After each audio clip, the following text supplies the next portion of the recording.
75 વર્ષીય વૃદ્ધ દંપતીએ ઈચ્છા મૃત્યુ માટે કલેક્ટરને અરજી આપતા ચકચાર મચી છે।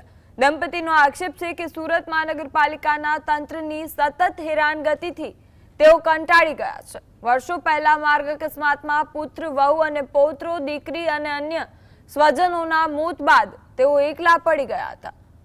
પાંડેસરા વિસ્તારમાં આવેલ તેમની દુકાનોને વારંવાર સીલ કરવામાં આવતા જીવન નિર્વાહનું એકમાત્ર સાધન પણ બંધ થઈ ગયું છે। હાઈકોર્ટના આદેશ બાદ દુકાનો ખોલાઈ તેમ છતાં ફરી કાર્યવાહી થતા દંપતી વ્યથિત બન્યું છે। દંપતીએ જવાબદાર અધિકારીઓ સામે કાર્યવાહી અને ન્યાયની માંગ સાથે ઈચ્છા મૃત્યુની અરજી કરી છે। અમે ખાઈએ તો શું ખાઈએ? આ લોકો હેરાન કરે, મ્યુનિસિપાલિટી હેરાન કરે, પેલા ચેતન સિંહ હેરાન।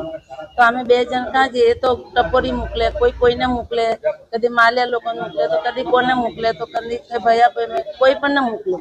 તો અમે પેલા લોકો કહે કે કેમ પેલા ભાઈના પૈસા નથી આપતા? મેં કીધું તમે પેલા લખણ હોય તો લાવો ભાઈ, મારું કઈ બી વેચીને હું આપી દઉં। તો કે લખણ બખણની વાત નહીં કરવાની, એવું કરે। તમે એકદમ દાટી દે તો અમે એકલા રહીએ, કાલ ઉઠીને કઈ થઈ જાય, એના કરતા અહીંયા મરી જવું સારું, એના કરતા જીવીને શું કરવું?